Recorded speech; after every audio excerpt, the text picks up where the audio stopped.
بسم الله الرحمن الرحيم. والصلاة والسلام على أشرف المرسلين سيدنا محمد وعلى آله وصحبه أجمعين.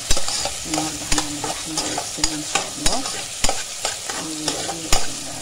البصلة عملنا بصلة واحدة بس فرمناها وبنحمرها كده في الزيت تحمر شوية اهو يا جماعة. أنا حطيت لها شوية مية بسلة عشان تستوي يعني.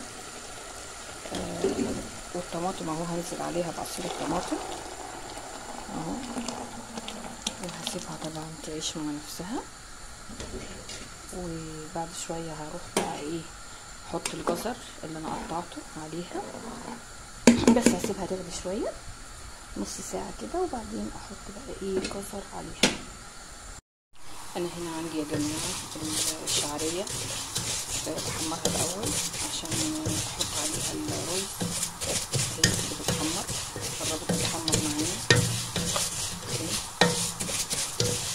تتحمر بس، وبعدين ارجع لكم تاني. وعندي هنا اللحمه اهي قربت تستوي خالص اهي اهو يا جماعه. رجعنا تاني اهي خلاص كده. هي كده اتحمرت ان شاء الله عليها. هبتدي بقى اضيف الرز عليها تمام كده.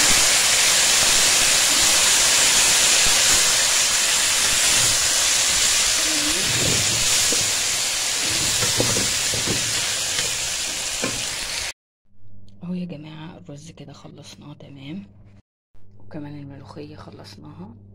وبكده نكون خلصنا الفيديو، واشوفكم في فيديو جديد ان شاء الله.